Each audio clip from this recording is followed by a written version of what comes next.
This entitled sales rep thinks they have an important problem that needs solving when they demand that tech support fly over to Ohio to fix their laptop. They're in for a rude surprise as the tech guy begins to laugh his head off. Happy birthday, today's your birthday, on with the revamped show.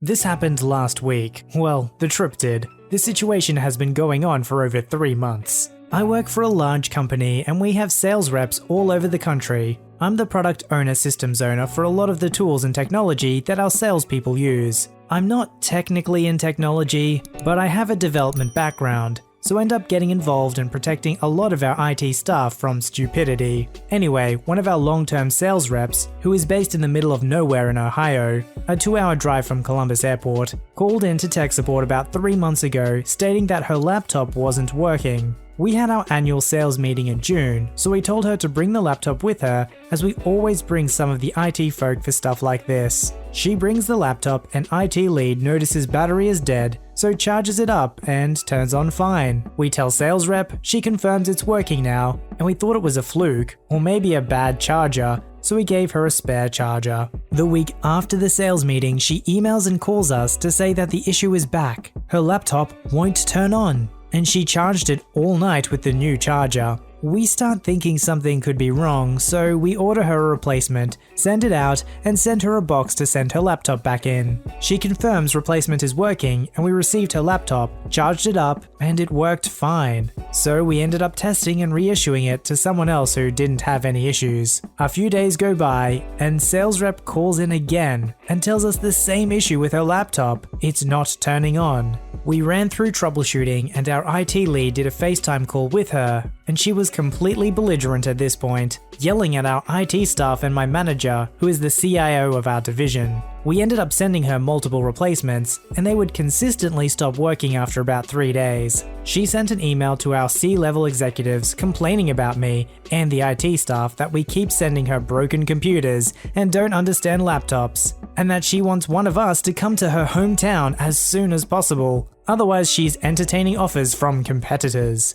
Well, head of sales told us we needed to fix this. She refused to come into us, even though part of her territory is only 2 hours from us. And since she made a big stink, so my pregnant butt, yep, I'm pregnant, had to fly to her last week. She wouldn't even meet me in Columbus at a hotel. I had to drive 2 hours to her home office. So I get to her home office and she shows me her laptop and the charger and what's going on. The plug for the charger has a square back instead of a round one. It's almost the same shape as where the Ethernet cord goes. Guess where she was putting the charger? So that is why her 8 or so laptops we sent her stopped working after 2 or 3 days. The battery would die because she wasn't charging it properly. I taped a sticky to the top of her laptop with an arrow pointing to the left where the charger goes, so she doesn't get confused. She barely thanked me and told me it was my fault for changing our laptops from HP to Dell, that there are too many square holes, so how is she supposed to know where the charger goes?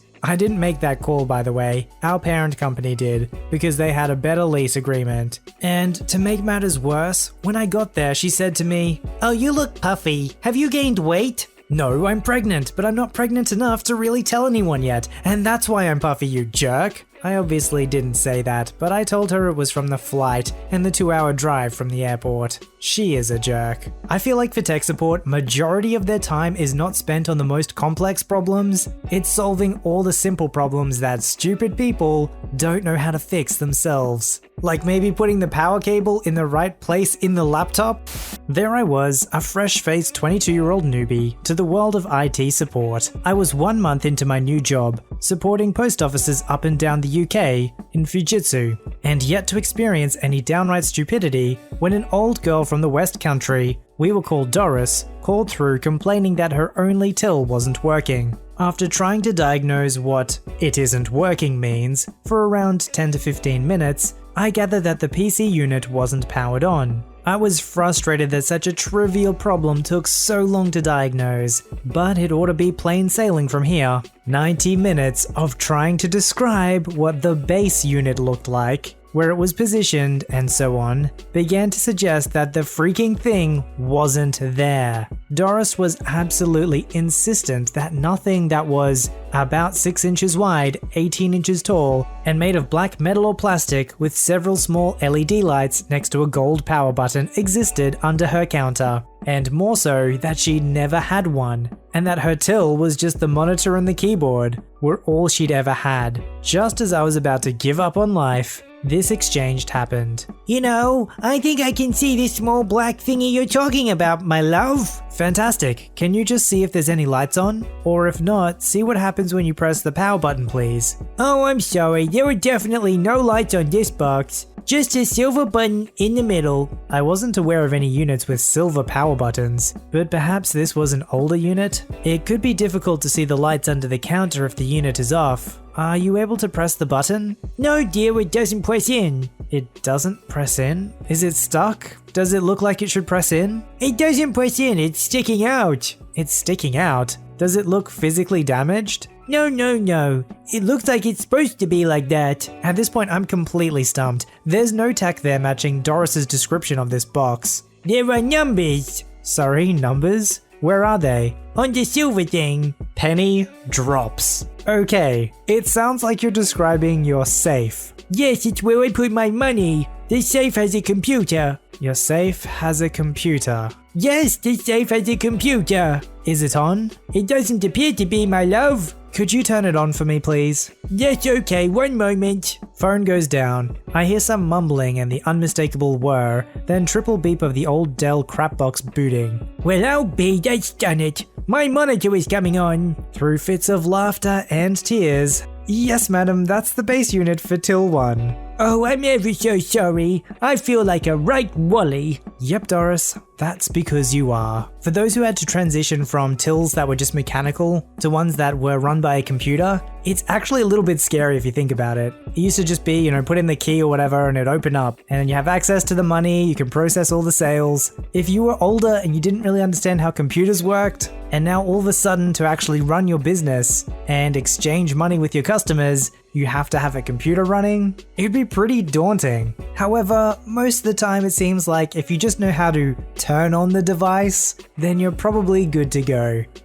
Here's a short tale on how my school's administration manager declared me a hero to the people. A little bit of background. My school has 3 distinct networks, a semi-public one, which all teachers and pupils can connect to, and which is obviously ranked lowest in the router's list of priorities, a private one for all the school's PCs, and a seriously locked down one for the administrative and privileged stuff. The latter one also isn't supervised by our school's own IT staff, but by a dedicated company, which solely does this kind of work for our state. They're also a bit weird. You'll see. So our administrator, let's call him Felix, has this really powerful laser printer. Colored prints, duplex, really fast, stapler, everything you might need to print lots of documents, be that certificates or disciplinary records. Costs a considerable 4-figure sum. He recently had to replace the fuser. That one was easily done. Open the lid, pop out the old one, push new one in, close lid, reset the fuser counter.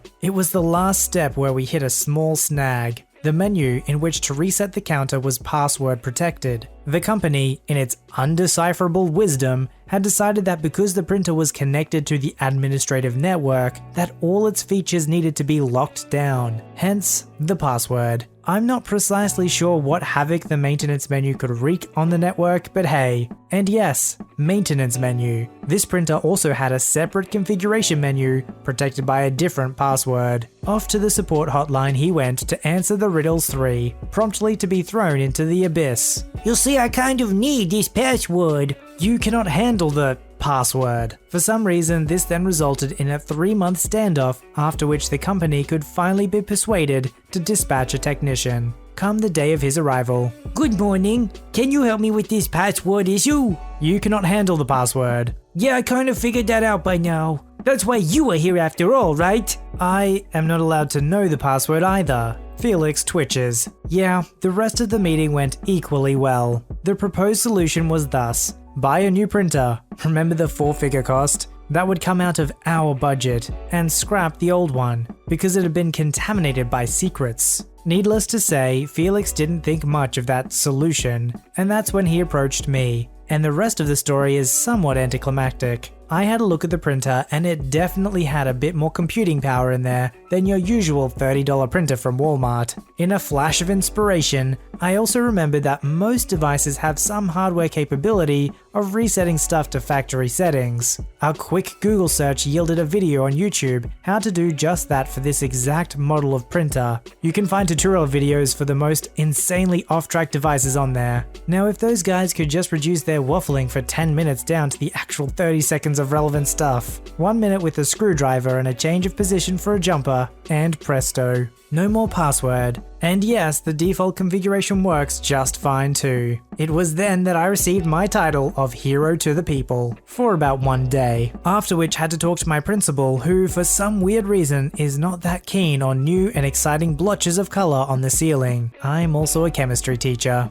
My job technically has nothing to do with tech support. We do have an IT person at work who is responsible for that sort of thing, but my office is over the road from the main building, and as the only person in our building who even approximates to technical competence, I am often the "we can't be bothered to phone over the road to talk to the real tech support person," or the "our tech support person is on holiday" person, and end up doing the first level of troubleshooting, which leads to a lot of stupid questions, especially on Wednesdays. Because I work in archive, and Wednesdays are when our most technically inept volunteers are here. And so, every Wednesday, I brace myself for a slew of exceedingly stupid problems which turn out, in fact, not to be the computer misbehaving at all, but our volunteers being unable to follow the most basic of instructions. Which brings me to yesterday. For context, some of our volunteers are working on a digitization project, where they scan archive items on a flatbed scanner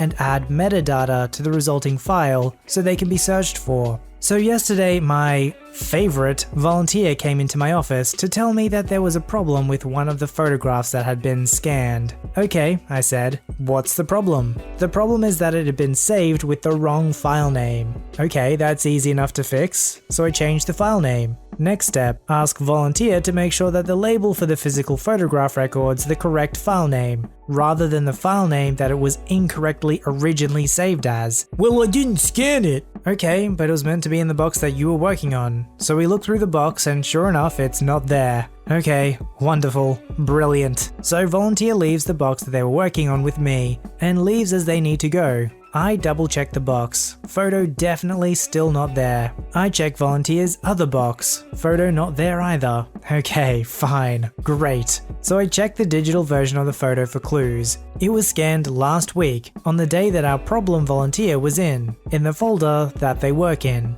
And it was scanned with a file name suggesting that it was in the box that they were working on last week. Double check that box. Still not there. Go back to the file metadata. Owner, volunteer. So much for I didn't scan it. Go into the office that volunteer was working in to see if it had been left around somewhere there, not on the desk. Opened up the flatbed scanner. Turns out that I've just wasted 20 minutes searching for the photo which the volunteer had left in the flatbed scanner, and somehow had failed to notice in 5 hours working at that workstation. Goodness only knows what they were doing in that time. I don't understand the philosophy of volunteering to help when you actually just make things worse for everybody else. Is it just so that they make themselves feel good that they're doing something? Maybe they're bored? Don't get me wrong, I think it's great when people volunteer for stuff. It's just volunteer for stuff that you're good at.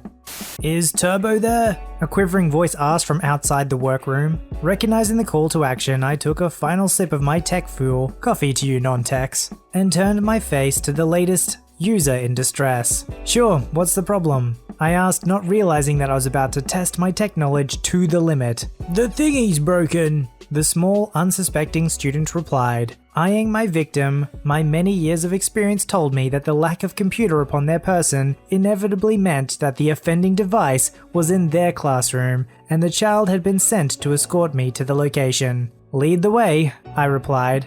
Off we went, stalking through the quiet halls of a school during lessons, heading to the room that held my adversary. Here it is. My teacher presented me a laptop with symbols on the screen. The class was unable to decipher. One glance and I was able to recognize the symbols formed a language that was descended from several ancient forms of what was more commonly known as English. Lucky for me, I am semi-fluent, so I set to work deciphering the 3-word message that had a class of educators and educatees stumped. Continue to boot. Instantly, my years of IT support came into effect. Mental flowcharts started processing incoming data. Results were compared to my vast internal database of problems and fixes until, finally, a solution presented itself. With no flourish or fanfare, I leant forward, the whole room holding its breath to watch the wonder of a magical fix. My eyes found their target, sending commands to my finger to reach out and stab once at the keyboard in front of me. Years of experience guiding my digit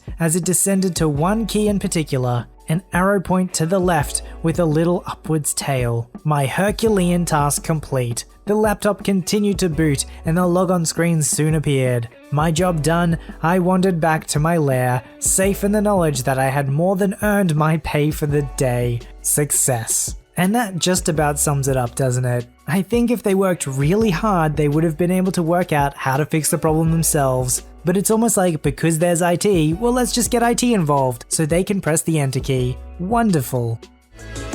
Submit your story to be read on the channel at VoiceyHereStories@gmail.com and join our Voicey veteran community at r/VoiceyHere. Don't forget to like, subscribe, and hit that bell to never miss an episode. Alright, Voicey veterans, I'll see you in the next one.